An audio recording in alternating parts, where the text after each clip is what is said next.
반갑습니다. 여러분, 바람소리꾼입니다. 혹시 갓 태어난 아기가 떡맛을 감별하고 망해가던 가게를 일으켜 세웠다는 기막힌 소문 들어보셨습니까? 오늘 들려드릴 이야기는 눈보라 치던 밤 찢어지게 가난한 떡집 할머니에게 선물처럼 찾아온 한 천재 아기에 대한 이야기입니다. 피 한 방울 섞이지 않았지만 그 어떤 부모 자식보다 끈끈했던 두 사람의 인연. 그 기적 같은 이야기가 지금 시작됩니다. 채널 고정하시고 저와 함께 그 따뜻한 떡집 아랫목으로 들어가 보시지요. 때는 살을 애는 듯한 칼바람이 몰아치던 어느 해 겨울밤이었답니다. 온 세상이 하얗게 덮였지만 그 풍경이 아름답기보다는 무섭게만 느껴지던 그런 밤이었지요. 마을 어귀 다 쓰러져가는 초가집 한 채가 위태롭게 서 있었습니다. 간판에는 색이 다 바랜 글씨로 순시민의 떡집이라고 적혀 있었지만 이곳을 찾는 손님은 끊긴 지 이미 오래였습니다.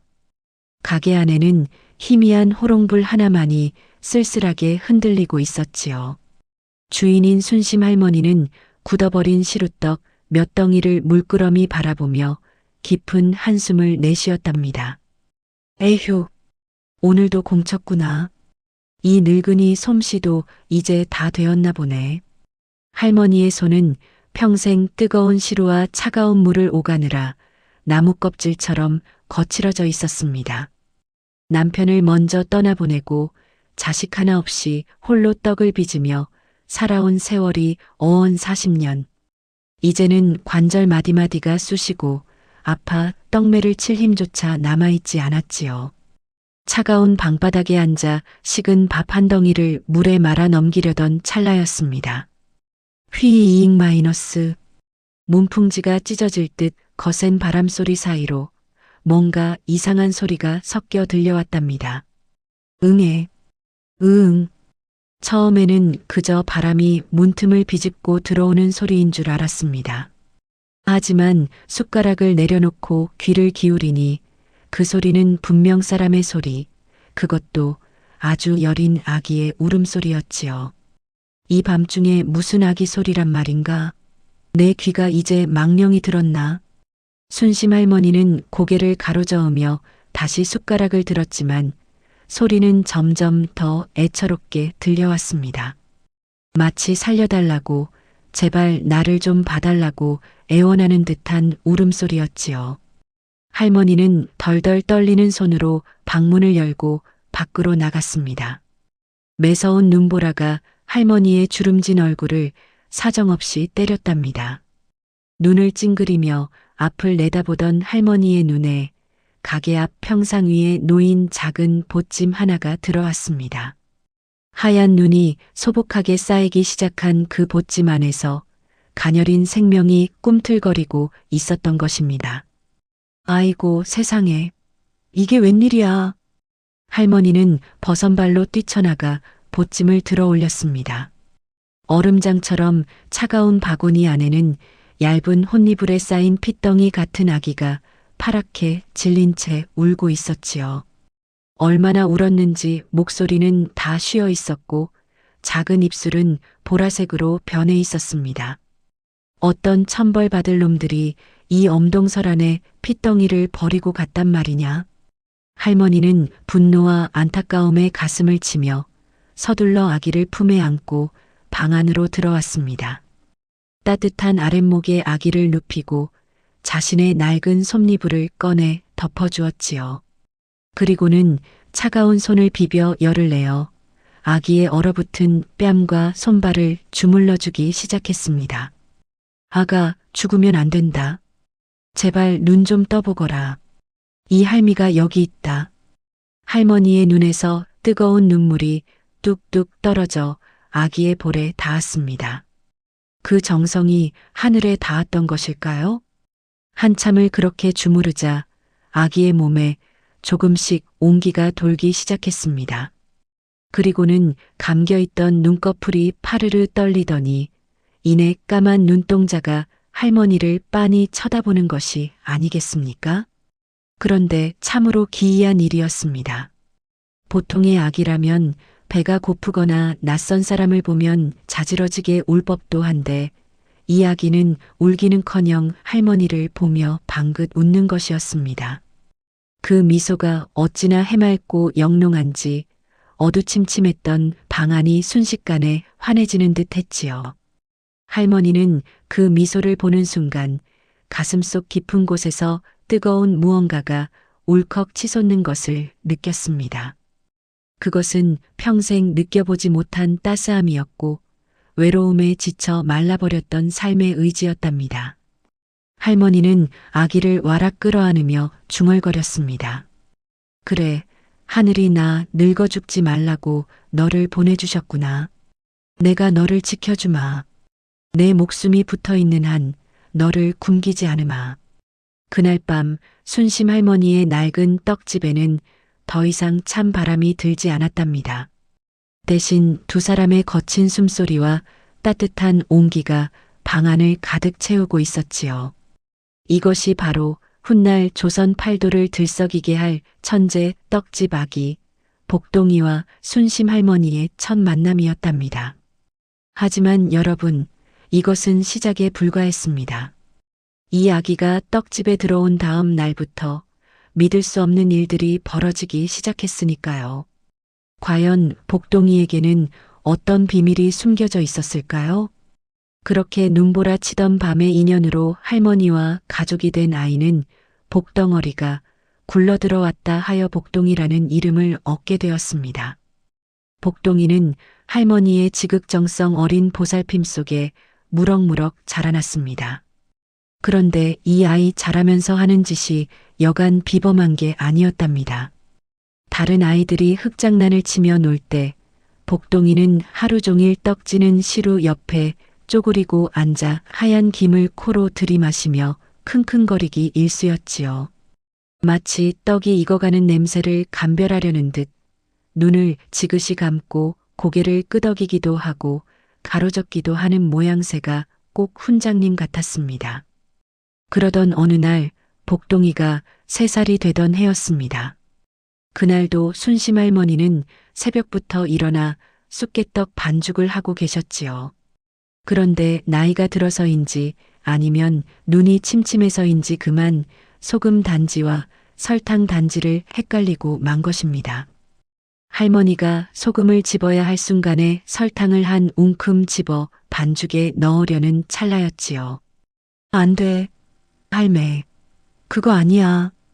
방구석에서 자고 있는 줄만 알았던 복동이가 번개같이 튀어나와 할머니의 팔을 덥석 잡는 것이 아니겠습니까?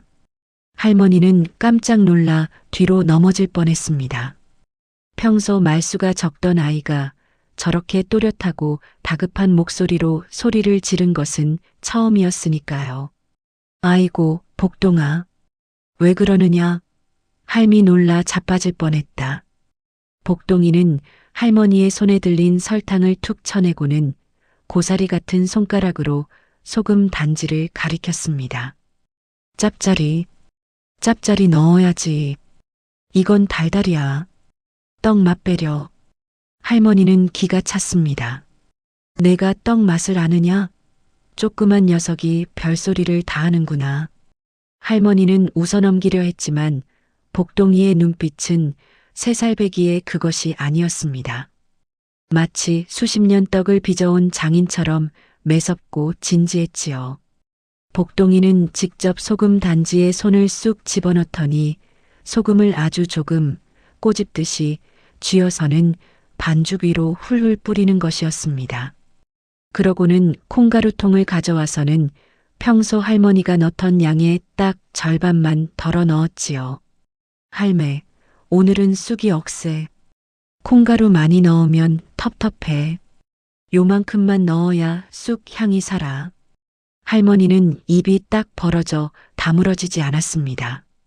쑥이 억세다는 건 떡을 쪄봐야 아는 것인데 생쑥 냄새만 맡고 그걸 알아채다니요. 게다가 간을 맞추는 손놀림이 예사롭지 않았습니다.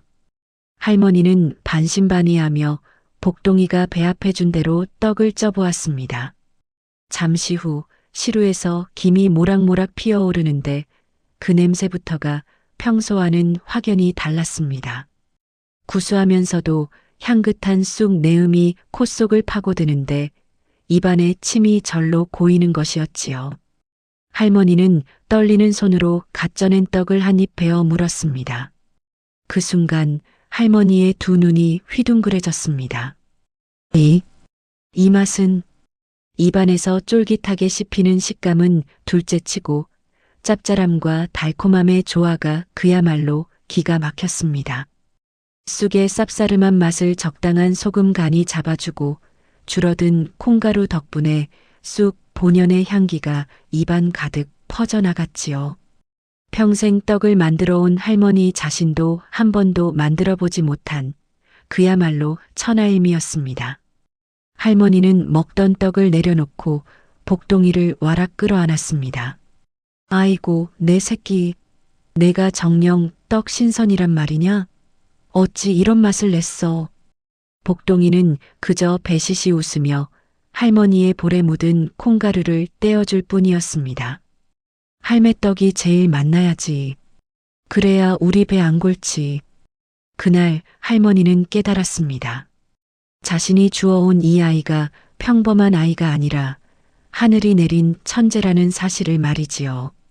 그리고 이 작은 아이의 손끝에서 기울어가던 떡집의 운명이 바뀌기 시작했답니다. 복동이의 손을 거친 떡 맛은 실로 대단했습니다. 가장 먼저 반응한 것은 냄새였지요. 순시민의 떡집에서 풍겨나오는 고소하고 달큰한 냄새는 삽시간에 온 동네 골목을 점령했습니다. 지나가던 똥개들도 그 냄새에 홀려 떡집 앞을 떠나지 못하고 꼬리를 흔들 정도였으니까요. 그날 오후 마을에서 입맛 까다롭기로 소문난 최참판댁 집사가 떡집 앞을 지나가고 있었습니다. 평소 같으면 거들떠보지도 않고 지나쳤을 허름한 가게였지만 그날은 발길이 저절로 멈춰섰습니다. 이게 무슨 냄새인고? 내 평생 수많은 산의 진미를 먹어봤지만 이토록 구미를 당기는 냄새는 처음이구나. 집사는 홀린 듯 가게 안으로 들어와 갓 나온 쑥개떡을 하나 집어들었습니다. 그리고 한 입 베어 무는 순간 집사의 깐깐한 미간이 스르르 풀리며 황홀한 표정으로 바뀌었지요. 아니, 이 쫄깃함은 무엇이며 이 깊은 풍미는 도대체 비결이 무엇인가? 임금님 수라상에 올라가는 떡도 이보다는 못할 걸세. 집사는 그 자리에서 떡 한 시루를 통째로 사갔고 그 소문은 삽시간에 마을 전체로 퍼져나갔습니다. 순시민의 떡집에 가면 셋이 먹다 둘이 죽어도 모를 떡이 있다더라. 세 살배기 손자가 간을 맞춘다는데 그 맛이 아주 기가 막혀. 다음 날부터 떡집 앞은 그야말로 문전성시를 이루었습니다. 새벽부터 떡을 사려는 사람들이 줄을 서서 기다리는 진풍경이 벌어졌지요. 파리만 날리던 가게는 사람들로 북적거렸고 엽전 짤그랑거리는 소리가 끊이지 않았습니다. 할머니는 밀려드는 주문에 허리 한번 펼 새 없이 바빴지만 얼굴에는 웃음꽃이 떠나질 않았습니다. 어서 오십시오. 맛보시고 가세요. 그리고 그 옆에는 우리의 복동이가 의젓하게 앉아 있었습니다. 작은 의자 위에 올라가 반죽 상태를 검사하고 고물 양을 조절하는 모습이 영락없는 꼬마 사장님이었지요. 손님들은 떡 맛에 한번 놀라고 그 떡을 진두지휘하는 꼬마 복동이의 신통함에 두 번 놀랐습니다. 아이고, 저 녀석 좀 봐. 눈빛 살아있는 것 좀 보게. 저 아이가 떡집을 살렸네, 살렸어. 복덩이야, 복덩이. 사람들은 복동이의 머리를 쓰다듬으며 칭찬을 아끼지 않았고 팁으로 엽전을 쥐어주기도 했습니다. 가난과 외로움에 떨던 할머니의 주머니는 두둑해졌고 무엇보다 두 사람의 밥상에는 윤기 흐르는 쌀밥과 고깃국이 올라오게 되었지요. 하지만 호사다마라고 했던가요? 좋은 일에는 마가 끼기 마련이라는 옛말이 틀린 적이 없었습니다. 떡집이 큰 돈을 벌고 복동이의 소문이 이웃 마을까지 퍼지자 검은 그림자가 서서히 다가오고 있었던 것입니다. 돈 냄새를 맡은 하이에나 같은 자들이 떡집을 주시하기 시작했지요. 어느 날 오후 험상궂게 생긴 장정 몇 명과 비단 옷을 입은 낯선 여인이 떡집 문을 박차고 들어왔습니다. 그 여인의 눈은 탐욕으로 번들거리고 있었고 시선은 오직 하나 돈통 옆에 앉아 있는 복동이에게 고정되어 있었지요. 과연 이들은 누구이며 평화롭던 떡집에 어떤 파란을 몰고 올까요? 어르신 가슴이 철렁 내려앉을 준비가 되셨는지요? 비단옷을 입은 여인이 가게 문턱을 넘는 순간 북적거리던 떡집 안에는 찬물을 끼얹은 듯 정적이 흘렀습니다. 진한 분 냄새가 고소한 떡 냄새를 덮어버릴 만큼 역하게 풍겨왔지요. 그 여인은 대뜸 돈통 옆에 앉아있는 복동이를 보더니 과장된 몸짓으로 달려들어 와락 끌어안는 것이 아니겠습니까? 아이고, 내 새끼, 복동아, 어미가 왔다. 그동안 얼마나 고생이 많았느냐. 여인은 목 놓아 우는 신용을 했지만 그 눈에는 눈물 한 방울 맺혀 있지 않았습니다. 오히려 복동이의 어깨 너머로 가게 한쪽에 쌓여 있는 엽전 꾸러미를 곁눈질로 훔쳐보며 입맛을 다시고 있었지요. 순심 할머니는 눈앞에서 벌어진 사태에 넋이 나간 듯 멍하니 서 있다가 퍼뜩 정신을 차리고 여인을 밀쳐냈습니다. 누구시오? 다짜고짜 남의 귀한 손자한테 무슨 짓이오? 할머니의 호통에 여인은 표정을 싹 바꾸며 독사처럼 매서운 눈으로 할머니를 쏘아보았습니다. 남의 손자라니요? 이 아이는 내 배 아파 낳은 내 아들입니다. 3년 전 잃어버린 내 핏줄이란 말이요. 그 말에 떡을 사러 왔던 손님들이 웅성거리기 시작했습니다. 뭐, 친엄이라고? 세상에. 할머니는 기가 막혀 말이 나오지 않았습니다. 무슨 헛소리냐? 엄동설한 눈밭에 버려져 다 죽어가던 아이를 내가 거두어 살려냈거늘. 이제 와서 어미라니. 할머니의 목소리가 분노로 떨렸습니다. 그러자 여인은 콧방귀를 뀌며 품에서 꼬깃꼬깃한 저고리 하나를 꺼내 들었습니다. 그것은 복동이가 처음 발견되었을 때 입고 있던 색바랜 베네 저고리와 흡사한 것이었습니다. 보시오. 내 아이가 입고 있던 것과 똑같은 옷이오. 내가 잠시 한눈판 사이에 잃어버려 피눈물을 흘리며 찾아 헤맸는데 당신이 내 아들을 훔쳐다 앵벌이를 시키고 있었던 게지. 여인의 목소리는 뻔뻔하기 그지없었습니다. 사실 이 여인은 이웃 마을 주막에서 일하던 여자로 우연히 복동이의 소문을 듣고 돈을 뜯어내려 작당하고 온 것이었지요. 그녀는 복동이를 사랑해서 온 것이 아니라 돈을 버는 기계인 복동이를 차지해 평생 호의호식할 심산이었습니다. 복동이는 낯선 여자의 품에서 벗어나려 발버둥 쳤습니다. 이 어린아이의 눈에도 여인의 가식과 탐욕이 보였던 것입니다. 싫어. 이거 나. 우리 할매한테 갈 거야. 복동이가 여인의 손을 뿌리치고 할머니 뒤로 숨자 여인의 얼굴이 일순간 흉악하게 일그러졌습니다. 이런 배은망덕한 놈. 낳아준 어미를 몰라보고 늙은이 치마폭에 숨어 썩 나오지 못해. 여인이 소리를 지르며 손을 치켜들자 함께 온 험상궂은 장정들이 몽둥이를 땅에 쾅 하고 내리찍었습니다. 가게 안은 공포 분위기로 휩싸였고 손님들은 겁에 질려 슬금슬금 뒷걸음질 쳤습니다. 할머니는 복동이를 등 뒤로 감싸며 앙상한 두 팔을 벌려 앞을 막아섰습니다. 비록 힘없는 노인이었지만 그 눈빛만큼은 새끼를 지키려는 어미 호랑이처럼 이글거리고 있었습니다.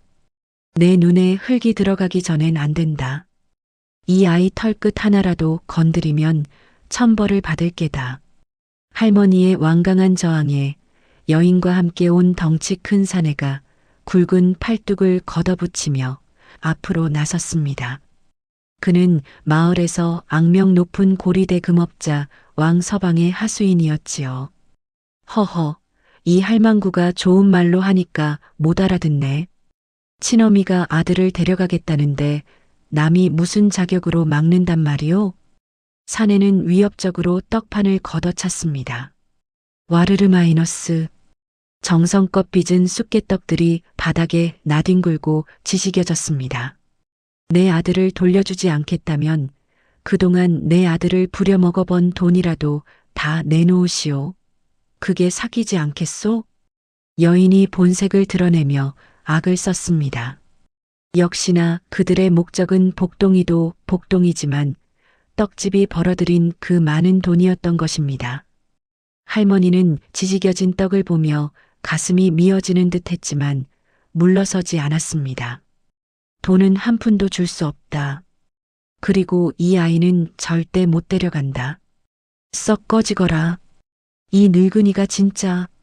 사내가 할머니의 멱살을 잡으려는 일촉즉발의 순간이었습니다. 그만둬. 쩌렁쩌렁한 고함이 터져 나왔습니다. 모두의 시선이 아래로 향했지요. 그곳에는 고작 5살 난 복동이가 두 주먹을 불끈 쥐고 서 있었습니다. 복동이의 눈에는 눈물이 그렁그렁했지만 그 눈빛은 결코 두려움에 떨고 있지 않았습니다. 아이는 할머니 앞을 막아서며 사내를 올려다보았습니다. 우리 할매 괴롭히지 마. 나 엄마 없어. 우리 엄마는 떡집 할매야. 복동이의 당돌한 외침에 사내는 잠시 멈칫했습니다. 조그만 녀석에게서 뿜어져 나오는 기운이 예사롭지 않았기 때문입니다. 하지만 여인은 코웃음을 쳤습니다. 어린 것이 뭣도 모르고. 얘야, 저 늙은이가 너를 꼬드겼구나. 가자, 관하로 가자. 사또 나리 앞에서 시시비비를 가려보자. 여인은 관하에 가면 자신들이 유리할 것이라 믿었습니다. 이미 왕서방을 통해 사또에게 뇌물을 써두었을 뿐더러 핏줄이라는 명분은 법적으로도 유리했으니까요. 그래, 관하로 가자. 사또가 누구 말이 맞는지 판결해 주실 게다. 할머니도 물러설 곳이 없었습니다. 여기서 밀리면 복동이를 영영 뺏길 것만 같았기에 지푸라기라도 잡는 심정으로 관하행을 받아들일 수밖에 없었지요. 사내들은 할머니와 복동이를 거칠게 몰아세우며 관하로 끌고 갔습니다. 동네 사람들은 안타까운 표정으로 그 뒤를 따랐습니다. 아이고, 저 착한 할머니가 어쩌나. 사또가 돈 냄새를 맡으면 가만 안 있을 텐데. 걱정 섞인 수군거림이 뒤따르는 가운데 복동이는 할머니의 거친 손을 꼭 잡았습니다. 할머니의 손이 덜덜 떨리고 있었기 때문입니다. 복동이는 작은 손으로 할머니의 손등을 토닥이며 조용히 속삭였습니다. 할매, 걱정 마. 내가 있잖아. 내가 다 얘기할게. 그 작은 속삭임이 마치 폭풍우 속의 등대처럼 할머니의 마음을 비추었습니다. 하지만 상대는 뇌물 먹은 사또와 탐욕스러운 어른들. 과연 5살 복동이는 이 절체절명의 위기에서 어떻게 할머니와 자신을 지켜낼 수 있을까요? 관아의 북소리가 둥둥 울리며 운명의 재판이 시작되려 하고 있었습니다. 관아의 마당은 구경 나온 사람들로 발 디딜 틈이 없었습니다. 서슬 퍼런 형틀 앞에 무릎 꿇린 순심 할머니는 공포에 질려 바들바들 떨고 있었지요. 높은 단상 위에 앉은 사또는 이미 왕서방에게 두둑한 뇌물을 받은 뒤라 심드렁한 표정으로 턱을 괴고 앉아 있었습니다. 네 이놈, 늙은이가 노망이 났지. 어찌 남의 귀한 자식을 훔쳐다가 앵벌이를 시킨단 말이냐. 사또의 호통이 떨어지자마자 비단옷을 입은 여인이 엎드려 곡을 하며 연기를 시작했습니다. 아이고 사또 나리, 제 말이 그 말입니다요. 3년 전 장터에서 잠시 한눈판 사이에 금쪽 같은 내 새끼를 잃어버리고 제가 피눈물을 흘리며 조선 팔도를 헤맸습니다.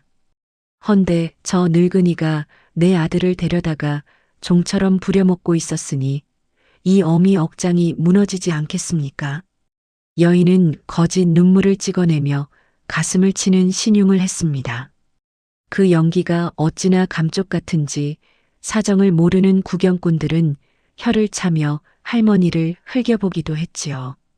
할머니는 억울함에 목이 메어 말도 제대로 나오지 않았습니다. 사또 날이 천부당만 부당하옵니다. 눈 속에 버려져 다 죽어가던 아이를 제가 거두어. 에이, 시끄럽다. 증거가 차고 넘치거늘 어디서 말대꾸냐.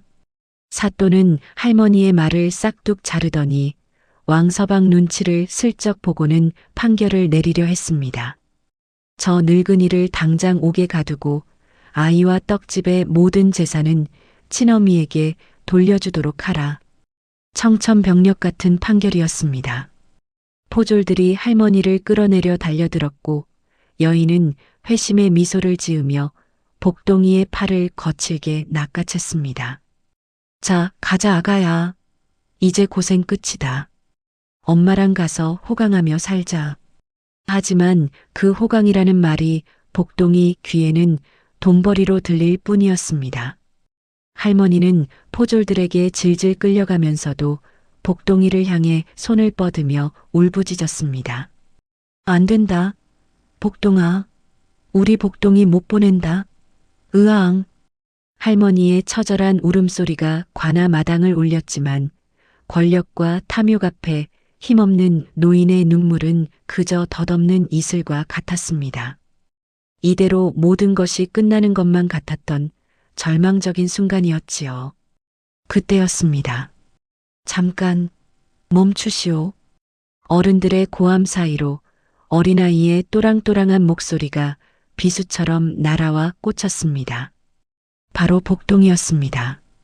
고작 5살 배기가 서슬 퍼런 사또를 똑바로 쳐다보며 소리를 지르니 모두가 깜짝 놀라 동작을 멈추었지요.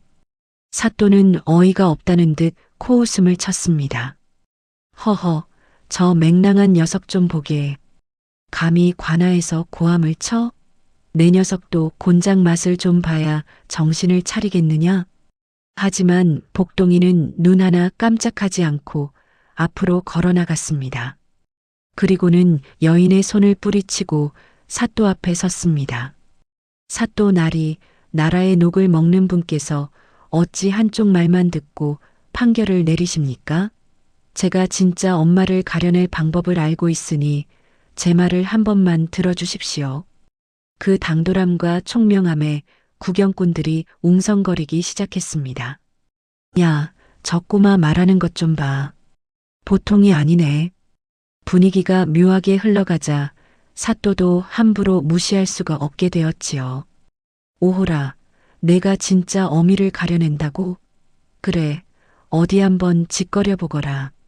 복동이는 비단온 여인을 돌아보며 물었습니다. 아줌마가 나를 낳은 진짜 엄마가 맞아요? 여인은 짐짓 인자한 표정을 지으려 애쓰며 대답했습니다. 그럼 그렇고 말고 내 배 아파 낳은 내 새끼를 어찌 모르겠느냐. 복동이는 고개를 끄덕이며 말을 이었습니다. 그럼 엄마는 제 몸에 대해서도 다 알고 계시겠네요? 당연하지. 전 먹여 키울 때 매일 씻기고 입혔는데 모를 리가 있겠느냐. 그러자 복동이는 씩 웃으며 사또를 향해 큰 소리로 외쳤습니다. 사또나리, 들으셨지요? 이 아줌마는 제 몸의 비밀을 다 안다고 했습니다. 그럼 아줌마 맞춰보세요. 제가 태어날 때부터 등 한가운데에 어른 주먹만 한 붉은 반점이 있는 걸 아시나요? 모르시나요? 순간 여인의 눈동자가 심하게 흔들렸습니다. 본 적도 없는 아이의 등짝을 알 턱이 없었으니까요. 하지만 그녀는 여기서 모른다고 하면 가짜임이 들통날 것이라 생각하고 재빨리 머리를 굴렸습니다. 보통점이 있다고 유도신문을 하는 거겠지? 그래, 있다고 해야 맞아. 여인은 자신만만하게 소리쳤습니다. 알고 말고. 그 붉은 점 때문에 내가 얼마나 속상해했는지 모른다. 내 등 한복판에 붉은 점이 떡하니 있지 않느냐. 그 말을 듣는 순간 복동이의 표정이 차갑게 변했습니다. 그리고는 관아 마당이 떠나가라 외쳤지요. 사또나리, 이 여자는 가짜입니다. 제 등에는 점 같은 건 하나도 없습니다. 티끌 하나 없이 깨끗하다고요. 뭐라고? 여인의 얼굴이 사색이 되었습니다. 복동이는 그 자리에서 저고리를 벗어젖히고 하얀 등을 구경꾼들에게 보여주었습니다. 정말로 점은커녕 흉터 하나 없이 깨끗한 등이었지요. 와 마이너스.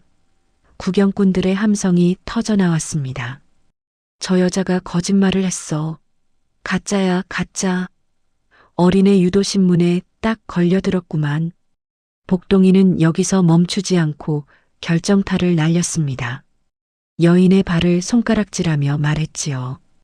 그리고 하나 더 있습니다. 아까 아줌마는 저를 잃어버리고 3년 동안 조선 팔도를 헤맸다고 했지요. 그런데 그 신발은 뭡니까? 산 넘고 물 건너 자식 찾으러 다닌 사람의 신발이 어찌 흙탕물 하나 안 묻은 새 비단신이란 말입니까? 그리고 그 손은 고생이라곤 한 번도 안 해본 귀부인의 손이네요. 복동이의 예리한 지적에 사또조차 할 말을 잃었습니다. 모든 것이 명백해진 순간이었습니다. 할머니는 털썩 주저앉으며 안도의 눈물을 흘렸습니다. 아이고, 복동아, 내 새끼. 자, 이제 거짓이 탄로난 저 악당들의 운명은 어떻게 될까요? 5살 천재 아기의 통쾌한 역전극, 그 마지막 결말이 남았습니다. 네, 어르신. 복동이의 서슬 퍼런 외침에 관아 마당은 그야말로 뒤집어졌습니다. 구경하던 백성들은 너 나 할 것 없이 손가락질을 하며 소리쳤습니다. 저런 천벌 받을 것들, 멀쩡한 남의 자식을 훔쳐가려 해? 사또나리, 저 사기꾼들을 당장 옥에 쳐넣으시오. 민심이 흉흉해지자 당황한 것은 사또였습니다. 이미 뒷돈을 챙겼지만 이 상황에서 저들을 감쌌다가는 자신의 목이 달아날 판이었으니까요. 사또는 쥐고 있던 부채를 탁 하고 내려치며 짐짓 엄한 목소리로 호통을 쳤습니다. 내 인연, 감히 관아를 능멸하고 거짓으로 사또를 속이려 들다니. 내 죄를 내가 알렸다. 사또의 태도가 돌변하자 비단온 여인은 사색이 되어 바닥에 머리를 찧었습니다. 사또나리, 죽을 죄를 지었습니다. 사실은 저기 저놈이 시켜서 한 일입니다요. 여인은 옆에 있던 험상궂은 사내를 가리키며 발뺌을 했지요. 그러자 사내 역시 펄쩍 뛰며 소리쳤습니다. 무슨 소리야? 내년이 먼저 떡집 돈을 보고 꼬드기지 않았느냐? 악당들은 서로를 물어뜯으며 추악한 본성을 드러냈습니다. 그 꼴을 지켜보던 사람들은 혀를 끌끌 찼지요. 에잉 쯧쯧. 돈에 눈이 멀어 짐승만도 못한 짓을 하더니 꼴 좋구나. 사또는 더 이상 볼 것도 없다는 듯 형방에게 명을 내렸습니다. 여봐라. 저 파렴치한 것들을 당장 형틀에 묶고 곤장 50대를 쳐라. 그리고 다시는 이 마을에 발도 붙이지 못하게 하라. 예이. 포졸들이 달려들어 여인과 사내를 끌고 갔습니다. 아이고, 나 죽네. 사또 나리 한 번만 봐주십시오. 처절한 비명소리가 관아 담장을 넘어 울려 퍼졌지만 그 누구도 동정하는 이는 없었습니다. 사필귀정. 모든 일은 결국 바른 길로 돌아간다는 옛말이 하나 틀리지 않았음을 보여주는 통쾌한 순간이었지요. 할머니는 멍하니 그 광경을 바라보다가 다리에 힘이 풀려 주저앉고 말았습니다. 그토록 무섭고 거대해 보였던 악의 그림자가 5살 손자의 지혜 앞에 이토록 허무하게 무너질 줄은 꿈에도 몰랐던 것입니다. 재판이 끝나고 소란이 가라앉자 마당에는 할머니와 복동이 그리고 그들을 둘러싼 이웃들만 남았습니다. 할머니는 흙투성이가 된 바닥을 기어가 복동이를 와락 끌어안았습니다. 복동아, 내 새끼, 하마터면 너를 뺏길 뻔했구나. 이 못난 할미가 힘이 없어서. 할머니는 복동이의 작은 등을 어루만지며 하염없이 눈물을 쏟았습니다. 그 눈물에는 안도감과 미안함, 그리고 말로 다할 수 없는 깊은 사랑이 담겨 있었지요. 복동이는 고사리 같은 손으로 할머니의 주름진 눈가를 닦아주었습니다. 할매, 울지 마. 나 어디 안 가. 나는 할매가 쪄주는 쑥개떡이 제일 좋아. 그거 못 먹으면 나 배고파서 못 살아. 그 의젓하고도 사랑스러운 말에 구경하던 동네 안악들도 눈시울을 붉혔습니다. 아이고, 저런 효자가 어디 있누. 하늘이 순심 할머니 복 받으라고 점지해 준 게 틀림없어. 사람들은 두 사람을 향해 아낌없는 박수를 보냈습니다. 그제야 할머니의 얼굴에도 환한 미소가 번졌습니다. 돌아오는 길 저녁 노을이 붉게 물들어 두 사람의 그림자를 길게 드리웠습니다. 할머니는 복동이의 손을 평소보다 더 꽉 잡았습니다. 거칠고 투박한 할머니의 손과 작고 보드라운 복동이의 손. 그 맞잡은 두 손에서 전해지는 온기는 그 어떤 보석보다도 귀하고 따뜻했지요. 복동아, 오늘 먹고 싶은 거 있느냐? 할미가 다 해주마. 나는 고기 반찬 말고 할매가 해주는 꿀떡, 꿀 많이 넣어서. 오냐. 꿀단지를 통째로 부어주마. 눈보라 치던 밤에 시작된 두 사람의 인연은 이제 그 어떤 시련도 갈라놓을 수 없는 단단한 가족애로 완성되었습니다. 골목 어귀를 돌아 떡집으로 향하는 두 사람의 뒷모습은 세상 그 무엇보다 아름다운 한 폭의 그림 같았답니다. 세월은 유수와 같이 흘러 어느덧 15년이라는 시간이 지났습니다. 순시민의 떡집은 어떻게 되었을까요? 이제 그곳은 쓰러져가는 초가집이 아니었습니다. 마을에서 가장 크고 번듯한 기와집으로 변모했고 간판에는 금박으로 쓴 복동인의 천하일미라는 현판이 걸려 있었지요. 가게 안은 전국 각지에서 몰려든 손님들로 발 디딜 틈이 없었습니다. 그리고 그 중심에는 훤칠한 키에 수려한 외모를 자랑하는 20살 청년 복동이가 있었습니다. 복동이는 어릴 적 신동이라 불리던 재능을 꽃피워 조선 최고의 떡 명장이 되어 있었지요. 그가 개발한 오색 무지개떡과 꿀 버무리는 왕실에 진상될 정도로 명성이 자자했습니다. 하지만 복동이가 칭송받는 이유는 단지 떡 맛 때문만이 아니었습니다. 자, 어르신들, 따뜻할 때 드세요. 돈은 필요 없습니다. 복동이는 매일 아침 갓 쪄낸 떡을 동네의 가난한 노인들과 고아들에게 무료로 나누어 주었습니다. 자신이 받았던 사랑을 세상에 되돌려주고 있었던 것이지요. 가게 한편 따뜻한 아랫목에는 백발이 성성한 순심 할머니가 앉아 그 모습을 흐뭇하게 바라보고 계셨습니다. 이제는 허리도 많이 굽고 눈도 침침해졌지만 할머니의 얼굴은 그 어느 때보다 평온해 보였습니다. 복동이가 떡을 나누어 주다 말고 할머니에게 달려와 어깨를 주물러 드립니다. 할매, 힘들지 않아? 들어가서 좀 쉬지 그래요. 아니야, 난 여기가 좋다. 내 강아지가 이렇게 훌륭하게 큰 걸 보고 있는데 힘들 리가 있느냐? 난 지금이 내 인생에서 제일 행복하다. 할머니는 장성한 손자의 손을 잡으며 말했습니다. 복동아, 고맙다. 눈 속에 버려졌던 너를 주운 날이 내 인생 최고의 횡재였어. 무슨 소리야, 할매. 나를 살려준 할매가 내 인생 최고의 은인이지. 두 사람은 마주보며 환하게 웃었습니다. 떡집 안에는 구수한 떡 냄새와 함께 사람 냄새나는 정이 가득 피어올랐습니다. 핏줄보다 진한 사랑으로 맺어진 떡집 할머니와 천재 소년의 이야기는 그렇게 마을의 전설이 되어 오래오래 전해졌답니다. 여러분, 오늘 순심 할머니와 복동이 이야기 어떠셨나요? 핏줄 한 방울 섞이지 않았어도 서로를 위하는 마음만 있다면 그 누구보다 진한 가족이 될 수 있다는 것을 보여주었지요. 추운 겨울, 여러분의 곁에도 순심 할머니의 떡처럼 따뜻하고 쫄깃한 행운이 찾아오길 바랍니다. 오늘 이야기가 재미있으셨다면 구독과 좋아요 한 번씩 꾹 눌러주세요.